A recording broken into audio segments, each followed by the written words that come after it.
दरम्यान विश्व हिंदू परिषदेच्या ज्या 9 पदाधिकारी आणि कार्यकर्त्यांविरोधात पोलिसांनी गणेशपेठ पोलीस स्टेशनमध्ये गुन्हा दाखल केला होता त्यापैकी 8 पदाधिकारी आणि कार्यकर्ते अमोल ठाकरेच्या नेतृत्वात कोतवाली पोलीस स्टेशनमध्ये पोहोचले आणि त्यांनी कायद्यासमोर आत्मसमर्पण केलंय। पोलिसांनी तपास करावा आणि सर्व सत्य समोर आणावं अशी मागणी त्यांनी केली। पोलिसांकडून 8ही जणांना ताब्यात घेऊन न्यायालयात सादर करण्याची प्रक्रिया सुरू आहे।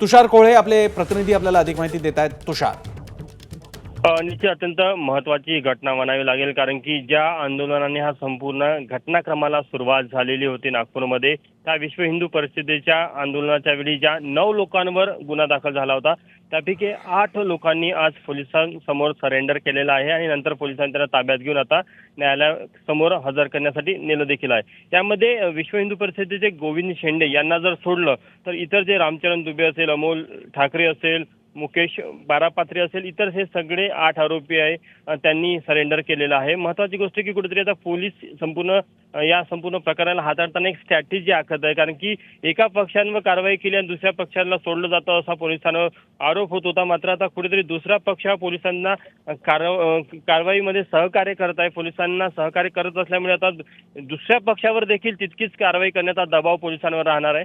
आज विश्व हिंदू परिषदेने आपली भूमिका स्पष्ट केलेली आहे की आम्ही सरेंडर केलेलं आहे आणि कायद्यानुसार ज्या प्रक्रिया आहे, आम्ही आंदोलन करताना देखील आंदोलन करण्याची परवानगी घेतलेली होती। त्यामुळे आता कायद्यानुसार जे आमच्यावर कारवाई होईल त्या कारवाईला आम्ही पुढे जायला तयार आहे।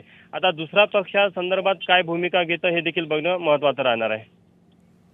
नक्कीच तुषार, तुम्ही दिलेल्या या माहितीबद्दल। एबीपी माझा, उघडा डोळे बघा नीट।